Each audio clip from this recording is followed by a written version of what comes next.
Assalamualaikum. Salam sejahtera semua. Saya sekarang berada di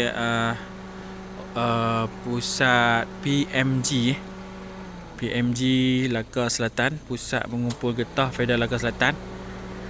Dan hari ni 30 Mac 2026. Sekarang ni musim panas, musim panas. Tengok Bukit Telipung dekat Feda ni. Dah boleh tengok dah start mula berasap. Nampak? Dia dah terbakar. Kan?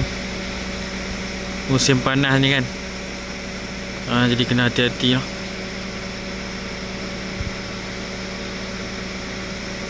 Biasa memang kalau bulan 3, bulan 4, bulan 2, bulan 3, bulan 4 ni biasa panas Jadi anda boleh tengok dah terbakar lah. Tak nampak api lah, tapi nampak asap ni. Biasa malam kemungkinan kita akan nampak bara api. Panas. Ni dia lah, dekat Bukit Telipung, Felda Lakar Selatan. Kalau tengok kat sini dah terbakar, tempat lain tak nampak lagi lah. Kawasan lain pun banyak yang dah terbakar sebab terlalu panas.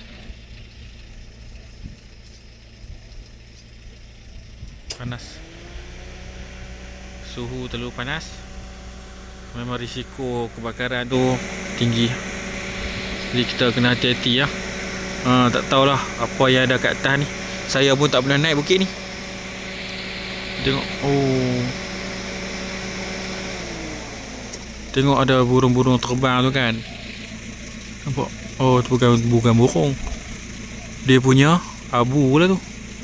Kemungkinan lah kan. Abu kebakaran tu dia sampai ke sini sebab kalau tengok angin memang ke arah saya. Okey, angin dia ke arah sini kan. Dia boleh sampai ke kampung, ke Felda kami.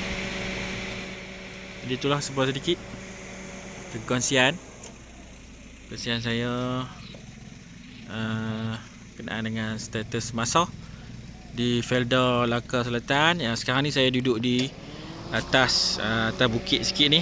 Ini tempat mengumpul getah bagi Felda Lakar Selatan. Hari ni dia cuti kot ke? Saya ni sebab petang sikit dah tutup kot. Biasanya dia buka pagi kan. Jadi kebakaran di atas Bukit Telipung.